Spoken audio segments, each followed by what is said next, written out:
3 মণ ওজনের তরবারি, 3.5 মণ ওজনের তরবারি কান্দে নিয়েছে। তরবারি ওজন কত? 3.5 মণ ওজনের তরবারি কান্দে নিয়ে নবীকে হত্যা করার জন্য আমর মক্কা থেকে রওনা দিয়েছে।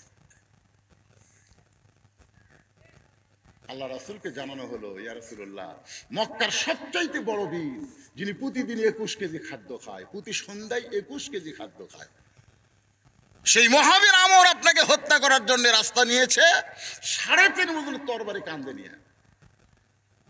আল্লাহ রাসূল বললেন, সাহাবীরা তোমরা শুনলে আশ্চর্য হবে, মহাবীর আমর আমাকে হত্যা করার জন্য আসতেছে। ওসমান গনি বললেন, হুজুর দোয়া করেন আল্লাহ যেন আমরের হাত পা অবশ করে দেয়। মুসলমান তো এই দোয়া ছাড়া তোর কিছু নেই, যে আল্লাহ ফিলিস্তিন মুসলমানকে হেফাজত করো, আমরা কিছু করব, 2 ফোঁটা চোখের পানি দেওয়া ছাড়া আর আমাদের কিছুই নাই। মুসলমানের সরকার উচিত হলো প্রত্যেকটা মুসলমান যুবকদেরকে ফিলিস্তিনে যাওয়ার ভিসা দেওয়া। জোরে কোন কথা ঠিক কিনা? কথা বল না, বেঁচে থাকে কি লাভ? বুখারী শরীফের হাদিস, বুখারী শরীফে, মা হাদান ইয়াদখুলুল জান্নাতা ইহুব্বি আন ইয়ারজি ইলা দুনিয়া ওয়া লাহু মা আলাল আরদি মিন শাইইন ইল্লা শাহীদুন ইয়াতামান্না আন ইয়ারজি ইলা দুনিয়া ফায়ুক্তাল 10 মাররাতান লিমা ইয়ারা মিনাল কারামাতি। রাওয়াহুল বুখারী কিতাবুল মাগাজি। আনাস থেকে বর্ণিত হাদিসটা। জান্নাতুল ফেরদাউস পাওয়ার পরেও একদল লোক দুনিয়াতে আসার জন্য ছটফট করবে। আল্লাহ বলবে, শহীদ হওয়ার কারণে আমি আল্লাহ তোদেরকে জান্নাতুল ফেরদাউস দিলাম, এরপরে দুনিয়াতে যাবার চাষ করেন। ওরা তখন বলবে, আল্লাহ শহীদ হওয়ার সময় শহীদ হওয়ার যে কি মজা আমরা পাচ্ছি, সেই মজা জান্নাতের মধ্যে নাই। আমরা আবার দুনিয়াতে যাব, ওই ইসরায়েলের বিরুদ্ধে 10 বার, কয়বার? 10 মাররাতান, 10 বার যুদ্ধ করে শহীদ হব। শহীদ হওয়ার মধ্যে যে মজা, সে মজা জান্নাতের মধ্যে নেই। আর আমরা খালি বাঁচবার চাই, যার কারণে তো ইসরায়েলি ইহুদিরা ইচ্ছা মতো মারতেছে, ছোট ছোট বাচ্চাদেরকে পর্যন্ত হত্যা করতেছে। একটু মনোযোগ দিবেন। ওসমান গনি বলে, ইয়া রাসূলুল্লাহ দোয়া করেন। সঙ্গে সঙ্গে নবী হাত তুলছে, দোয়া করবে, আল্লাহ আমরের হাত পাও অবশ। হাত পাও যদি অবশ হয় তাহলে ওই তরবারি এসে বলবি। এই অবশ পর্যন্ত বলতেই আল্লাহর কোরআনের আয়াত নাযিল হচ্ছে। ফেরেশতা জিবরাইল এসে বলতেছে, ইয়া আইয়ুহান নাবিয়্যু হারজিল মুমিনিনা আলাল কিতাল। হে রাসূল, দোয়া দিয়া সব কাম হবে না। আপনি যদি দোয়া করেন, আল্লাহ মক্কার কাফের থেকে মদিনাকে হেফাজত করো, তাহলে মদিনা হেফাজত করতে পারবেন না, বরং মক্কার কাফেরদের বিরুদ্ধে মুসলমানদেরকে অস্ত্র ধরা লাগবে। এই হুকুম কার? জোরে করে, এই হুকুম কার? বরং আপনার মুমিনদের মধ্যে কাউকে খাড়া করান। আল্লাহ রাসূল দোয়া উপর দিকে না নিয়ে নিচের দিকে নিলেন। তোমাদের মধ্যে কেউ আসো যে মহাবীর আমর আমার কাছে আসার আগেই তার সামনে যাবা? এমনকি তোমাদের মধ্যে কেউ আসো প্রত্যেকটা সাহাবী মাথা নিচু করে চিন্তা করে, প্রতি সন্ধ্যায় 21 কেজি খাদ্য খায়, আর 3.5 ওজনের তরবারি নিয়ে যুদ্ধে যায়। এত বড় বীরের সামনে কে দাঁড়াবে? সব সাহাবী যখন মাথা নিচু করে চিন্তা করতেছে, এমন সময় 11 বছরের একজন কিশোর বালক, নাম হলো তার হযরত আলী। ধরে কোন সুবহানাল্লাহ। মাত্র কয় বছর? 11 বছরের কিশোর বাচ্চা পিছন দিক থেকে বলতেছে, রাসূলুল্লাহ আমি দাঁড়াইছি। আল্লাহ রাসূল বলেন, এজলিস, বস। রাসূল বললেন, তোমাদের মধ্যে কেউ কে আসো ওই মহাবীর আমর আমি নবীর কাছে আসার আগে তার সামনে দাঁড়াবার পারো? সঙ্গে সঙ্গে হযরত আলী বলে, লব্বাইক ইয়া রাসূলুল্লাহ, আমি দাঁড়াইছি। রাসূল কয়, বস বস। তৃতীয়বার যেই কইছে, ওই আলী দাঁড়াইছে। রাসূল কয়, আয় আয়। কাছে আসলে বলে, তুই আমার কে হোস? বলে, আপনি আমার চাওয়াতো ভাই, আমার বাপ আবু তালেব আপনাকে লালন পালন করছে। এই তোর বাপ মরার সময় কি কছে রে? তোর বাপ মরার সময় কইছে, আমি যেমন তোমার লালন পালন করেছি, আমার আলী আর জাফরকে তুমি তেমন লালন পালন করবা। তোমার বাপের মাথা হাত দিয়ে আমি ওয়াদা করছি। এরা হামাক মারার জন্য আসতেছে, আপনি পুচকে খালি বারবার খাড়া হোস। আলী বলতেছে, ইয়া রাসূলুল্লাহ, এই দেহে জীবন থাকা অবস্থায় আমার জীবনের চাইতে আপনাকে বেশি ভালোবাসি। একজন কাফের এসে আপনাকে মারবে আর আমি লেবেন চোষ খাওয়া? দরকার হলে আগে আমাকে মারবে, তারপর আপনাকে। হুজুর আপনি হুকুম দেন। আল্লাহ রাসূল আলীকে বুকের মধ্যে নিলেন। আলী রে, ও 3.5 ওজনের তরবারি নিয়ে আমাকে মারার জন্য আসতেছে, আর তুই খালি খালি যাবি বাবা, এইটা কোনোদিন সম্ভব না। ওসমান, লব্বাইক ইয়া রাসূলুল্লাহ, তোমার বাড়িতে কি তরবারি আছে? বলে কুরবানি জব করার একটা ছুরি আছে। সেটাই নিয়ে আসো। ওসমান গনি ধনী না গরিব? এজরা খান ধনী না গরিব? কুরবানি করার একটা তরবারি আছে, বলে ওইটাই নিয়ে আসো। নবীর কাছে এনে দিল মাত্র 27 ইঞ্চি একটা ছুরি। 27 ইঞ্চি একটা কি, ওইটা নবী আলীর হাতে বিসমিল্লাহ বলে দিয়ে বলেন, আলী রে, ওই আমরের বিরুদ্ধে লড়ো যাও। হযরত আলী মারতেছে দৌড়, পিছন দিক থেকে আল্লাহর নবী চিৎকার করবে, আলী রে, তোকে যাবার বলছি, তাই বলে দৌড়ে দৌড়ে যাস। আলী বলতেছে, রাসূলুল্লাহ, এতক্ষণ কাফের আমর হয়তো অনেক দূর পর্যন্ত আইছে, আমি যদি আসতে যাই তাহলে আরো আসবে, এই জন্য দৌড়ে দৌড়ে যাই। আপনার পবিত্র চেহারা দেখার আগে আমি আলী ওকে জাহান্নামে পাঠাবার চাই। লিল্লাহে তাকবীর।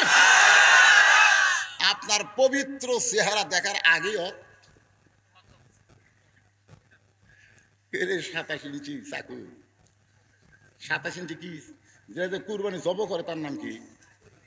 আর যে চামড়া ছেলে চাকু। 3.5 ওজনের তরবারির কাছে 27 ইঞ্চি, এটা কি ছুরি? চাকুলি আমরের সামনে না আছে। আমর সেই হাসি,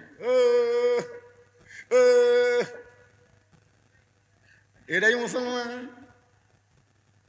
মুসলমানের নবীকে বাঁচানোর জন্য তুই, এই তোর বাপের নাম কি, তোর নাম কি রে? আলী আমরের মুখের দিকে তাকায় চাকু দিয়ে সামনে একটা দাগ দেয়।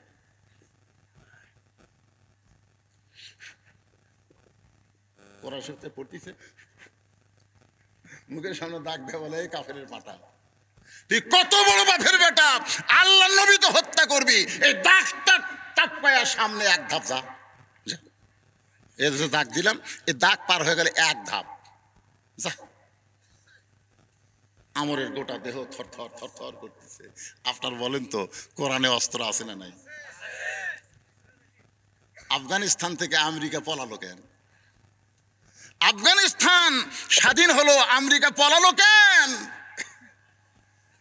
ফিলিস্তিন থেকেও ইসরায়েল বাহিনীদেরকে পলাতে হবে, জোরে কোন কথা ঠিক কিনা? তবে সন্তান হওয়ার আগে মায়ের যেমন একটু রক্ত ঝরে, একটু রক্ত না ঝরালে আপনি সন্তানের ডাক শুনতে পাবেন না। সন্তান বের করতে গেলে অনেক রক্ত মায়ের ঝরাতে হয়, জোরে কোন কথা ঠিক কিনা? এরপরে সন্তান যখন গোসল করে মায়ের বুকে দেয়, মা তখন ওই যে রক্ত ঝরাছে ও কথার মনেই নেই। কলজা শান্তি রে। দাদি আর নানি কয়, এই তুই এটা হওয়ার জন্য কত কষ্ট পাইছিস, লাগতে ফেলে দে। কষ্টের পরে শান্তি দাদি, কষ্টের পরে শান্তি। সুবহানাল্লাহ। আজকে পৃথিবীতে মুসলমানের রক্ত যাবে, আমাদের বাংলাদেশের মুসলমানেরও রক্ত দেওয়া লাগবে, জোরে কর কথা ঠিক কি রে? বাংলাদেশের মুসলমানের রক্ত দেওয়া লাগবে। এমনি এমনি ইসলাম, রক্তের ভিতর দিয়ে ইসলাম, জোরে কোন ঠিক কিনা? একটু মনোযোগ দিয়ে শোনেন। দাগ দিয়ে বলতেছে, তুই কত বড় কাফেরের পাটা, কাফেরের বেটা, নবীকে হত্যা করা তো দূরের কথা, সামনে এক ধাপ সামনে যা, এক ধাপ সামনে যা। এই কথা যেই মাত্র বলছে, আমরের গোটা দেহ থর থর করে কাঁপতেছে। সুবহানাল্লাহ।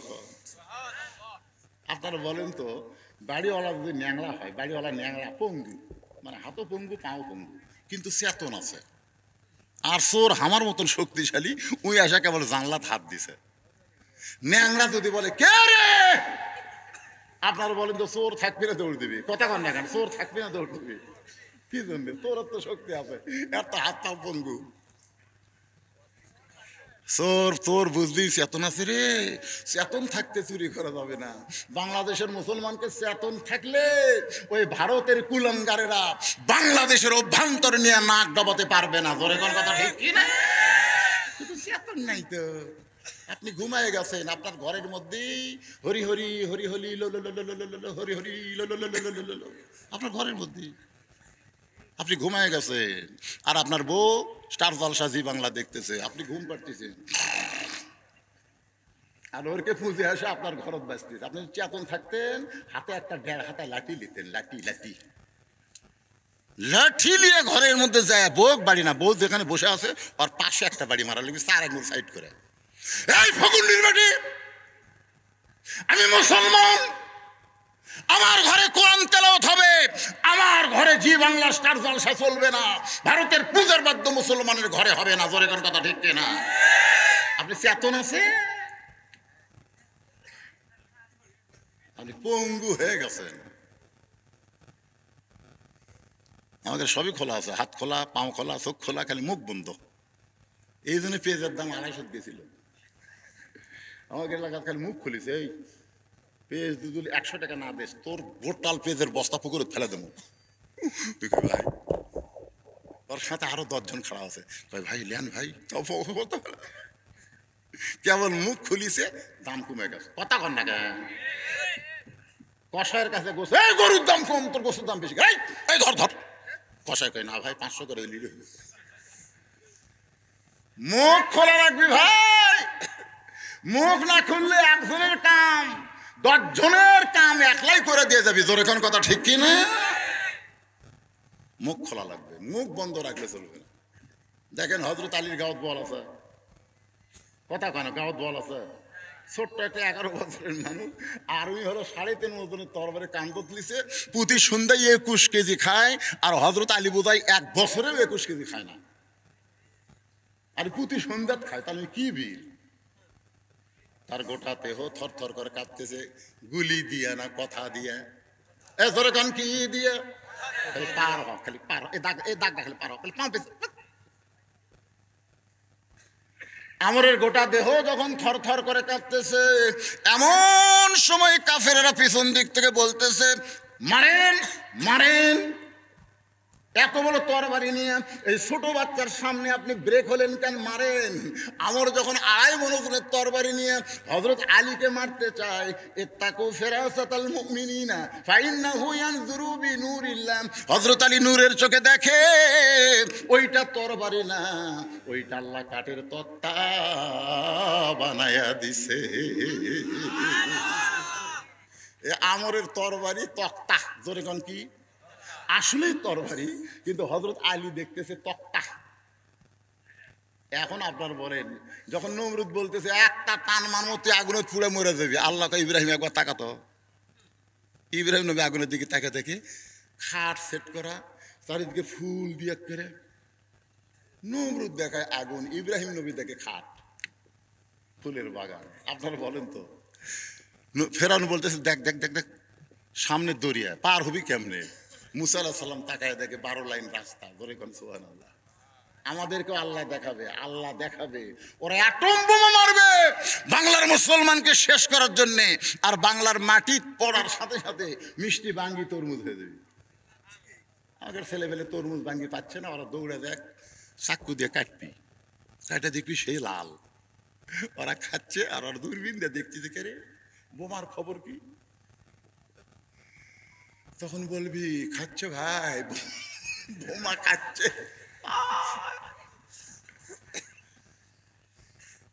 আল্লাহ পারবে না কি? কোন আল্লাহ পারবে কি পারবে না? আল্লাহ সে আল্লাহ আছে না নাই?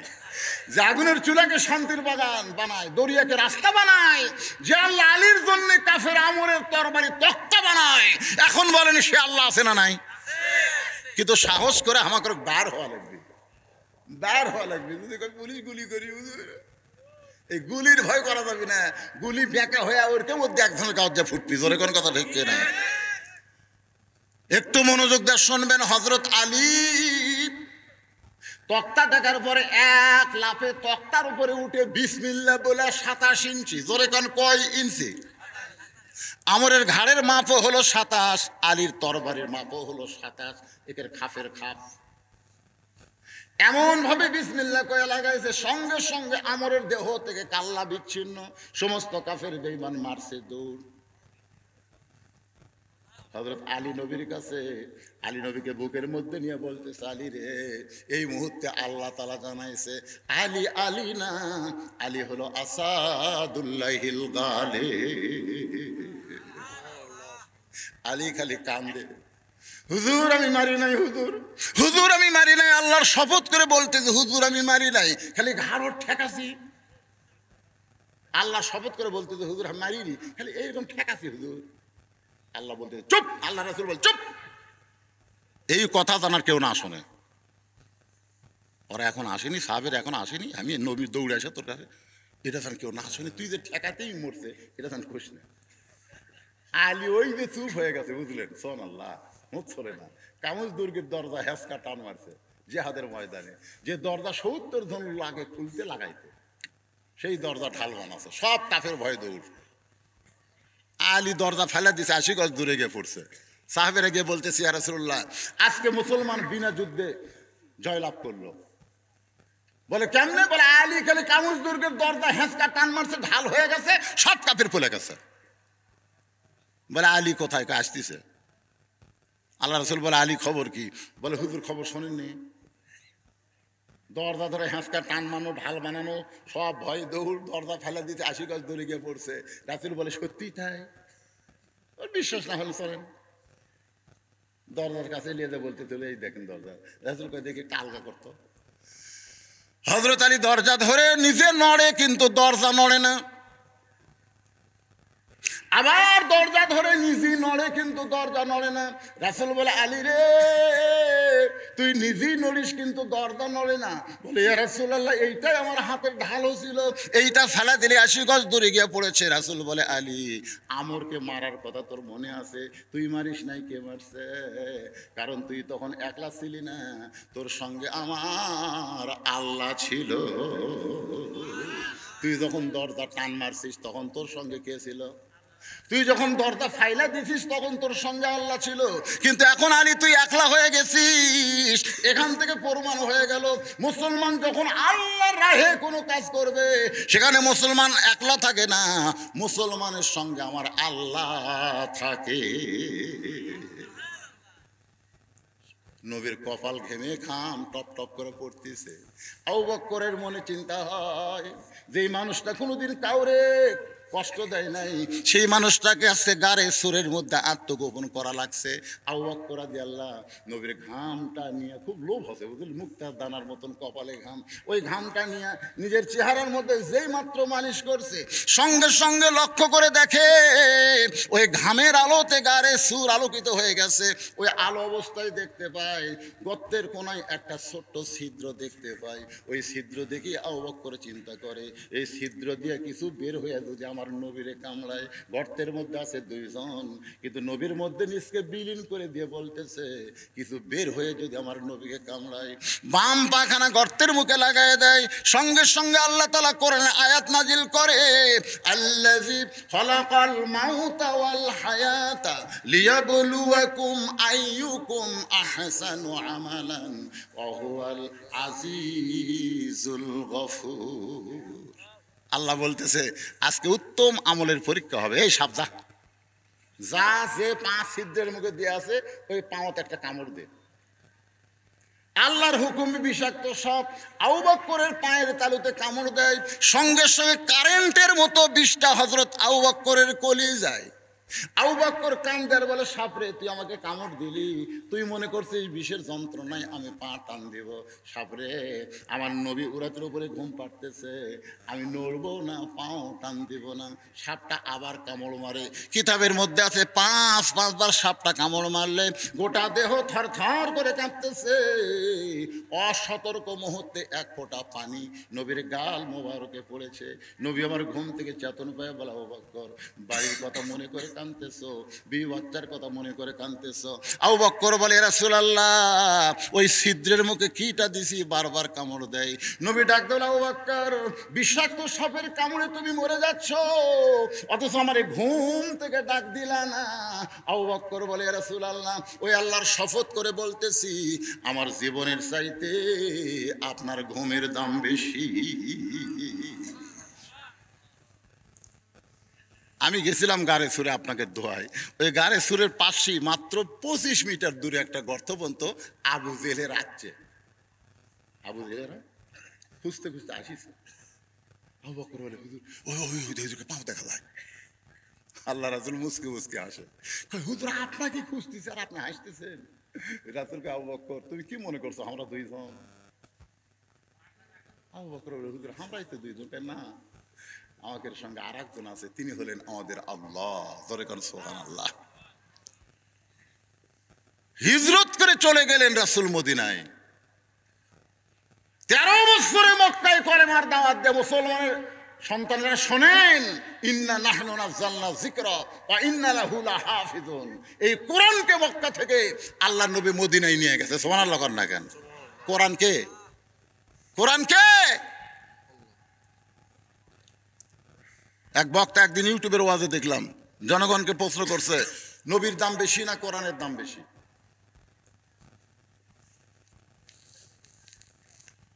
যে সমস্ত শ্রোতারা বলতেছে কোরআনের দাম বেশি। আপনাদের ঘর প্রশ্ন হলো, আল্লাহর কোরআনের দাম বেশি না আল্লাহর নবীর দাম বেশি? বুঝা শুনে কোন পারে? যারা মুখ বন্ধ করা আছে তারা খুব চালাক। সবাই একটু ঝাঁকিয়ে ছেলেরে, মেসির দাম বেশি না নেইমারের দাম বেশি? হ্যাঁ, আমাদের 5 পেরে একদিন সেই গন্ডগোল, যেদিন ব্রাজিল হেললো, বুঝলেন? ব্রাজিলের পতাকা টাঙ্গা ছিল, ছিঁড়ে বুঝছেন, 2-1 ওটি পেশাব করলো। পেশাব করে আমরা টয়লেট পেপারলেই ওরা ওই আর্জেন্টিনা ব্রাজিলের পতাকা দিয়ে পেশাব মুছল। আজকে আমি আপনাদের কাছে জানতে চাচ্ছি, বাজান একটু চিন্তা করে বলেন তো, নবীর দাম বেশি না কোরআনের দাম বেশি? জানেন না? সবচাইতে বড় দলিল হলো বিবেক। আবু বকরের বিবেক ছিল বলে কোরআন গ্রহণ করছে, আর আবু জেহেলের বিবেক ছিল না বলে আল্লাহর কোরআন গ্রহণ করেনি। সবচাইতে বড় আদালতের নাম হলো বিবেক। যেরকম আদালতের নাম কি? সেই বিবেকের আদালতে একটু চিন্তা করে বলেন তো, কার দাম বেশি? হ্যাঁ, নবী যখন দুনিয়া থেকে বিদায় নিয়েছে, কতিপয় সাহাবে এসে মা আয়েশার ঘরের দরজায় বললেন, মা, নবীর সম্পর্কে আমরা একটু জানবার চাই। মা আয়েশা বললেন, তোমরা কি আল্লাহর কোরআন পড়ো নাই? বলে, হ্যাঁ আমরা আল্লাহর কোরআন পড়ি। মা আয়েশা বললেন, আল্লাহর কোরআন যদি তোমরা পড়ে থাকো তাহলে শোনো, আল্লাহর কোরআনও যেমন আল্লাহর নবীও তেমন। কোরআন হলো আল্লাহর ওহী, আর বাস্তবে কোরআন হলো আল্লাহর নবী। জোরে কোন সুবহানাল্লাহ। আল্লাহ কোরআনে বলেছেন, মা ইয়ান্তিকু আনিল হাওয়া ইন হুয়া ইল্লা ওয়াহয়ুন ইউহা। আজকে আমি 2টা প্রশ্ন আপনাদের সামনে করছি। প্রথম প্রশ্ন কি করছে মনে আছেন? আপনাকে খালি বলছে জানি না কোন, সেটা কি? সূরা ইখলাস কেন নাম হলো মনে নাই? একজন কইছে, মনে আছে। কেবারে মুরব্বীরা, এ ভাই, এ ভাই, কি বা? আমিও তো জানি রে ভাই, ও লোক তো উঠতেছে না, 2-1টা মুরব্বী উঠতেছে, এখন মধ্যে একটা যুবক ওঠেনি। খালি যুবকেরা যদি কোরআনের মহব্বতে বসে থাকবার পারেন আজকের আখেরি মোনাজাত পর্যন্ত, আমি বলতেছি তোমাকে বউ নিয়ে কোনো টেনশন করা লাগবে না। পেশাব যারা বেশিক্ষণ কন্ট্রোল করে তাদের যৌবনও কন্ট্রোলে থাকে। জোরে কোন সুবহানাল্লাহ। আর ঘন ঘন ঘন ঘন যারা মারে,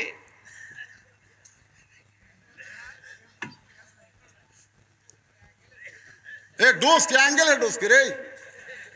আমার নিজেরই ডায়াবেটিস বেরাম, জানেন? 17 সালে ধরা পড়ছে।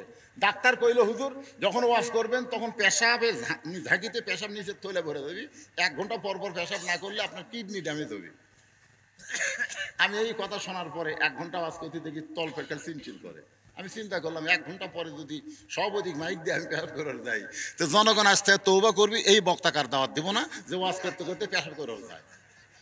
বিশ্বাস করেন, আমি আল্লাহর কোরআন এভাবে বুকে নিলাম, বুকে নিয়ে বললাম, আল্লাহ তুমি বলেছো অনুনাজ্জিলু মিনাল কোরআনি মা হুয়া শিফাউ ওয়া রাহমাতুল লিল মুমিনিন। এই কোরআনকে যাবতীয় রোগের ওষুধ হিসাবে তুমি নাজিল করছো। তাহলে ওয়াজ করতে যে হাত পেশাব তল ভরে গেছে, যাবো না, যাবো না, যাবো না। 10 মিনিট আমার একটু কষ্ট হয়েছে, তারপরে আমার তল পেটে এমন ঠান্ডা হওয়া হলো, এরপরে ঘন্টার পর ঘন্টা ওয়াজ করি, আর আমার কোনোদিন পেশাব লাগে না। কোরআনের উপর মহব্বত করেন। যে আলোচনাগুলো করতেছি আমাদের শোনার দরকার আছে না নাই? সব সূরার নাম সূরার মধ্যে পাওয়া যায়, অথচ ইখলাস নাই সূরার মধ্যে, নাম হলো কেন? আপনারা বলছেন আমরা জানি না, আমি জানাবার চাচ্ছি। মারাত্মক ওয়াজ আছে। আর হযরত আলী টান মারলো কোন আয়াত পড়ে? আপনি ওই আয়াত পড়ে খালি টান দেবেন, দরজা খুলে ঘুম পাড়বেন, একটা চোরও কোনোদিন ঢুকতে পারবি না, চোরও ঢুকতে পারবি না। ঢুকতে গেলে চোর মনে করবি ও বাবারে চেতন আছে রে, ফেরত যাবে। সে আয়াতটা শোনা লাগবে না? কি কয়?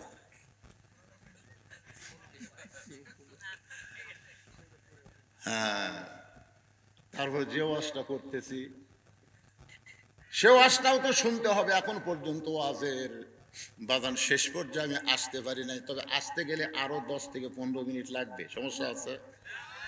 তারপরে আপনাকে জন্য তাবারকের ব্যবস্থা আছে। আমাকে বলেছে হুজুর ছোট্ট গ্রাম, এত গরিব গ্রাম, এলাকার মধ্যে আর নাই, মাত্র কয়জন মানুষ নেই এই গ্রামের বসবাস? কয়জন?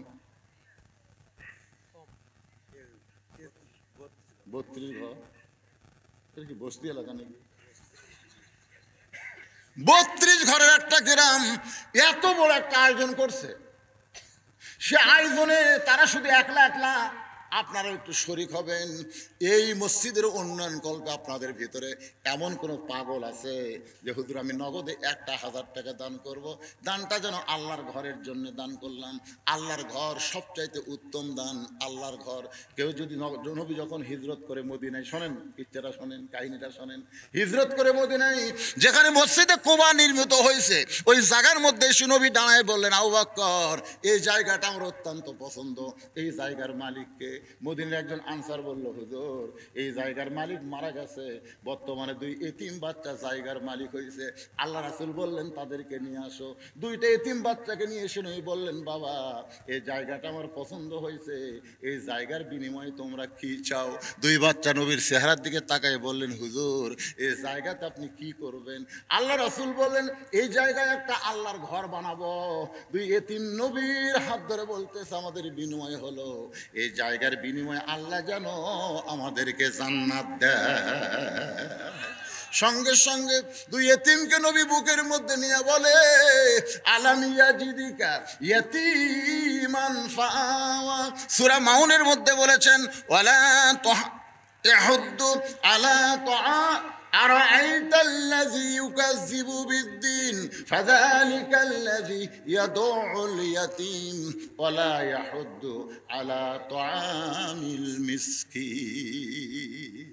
2টা এতিম কইলো বিনিময়ে জান্নাত চাইতে। আপনার জান্নাতের বিনিময়ে, জান্নাত পাওয়ার বিনিময়ে 1000 টাকা দিবেন, কে আছেন দেখি? এতগুলো মানুষের মধ্যে 1000 টাকা দেওয়ার লোক নাই? বার করেন বাজার। লিল্লাহি তাকবীর। আল্লাহ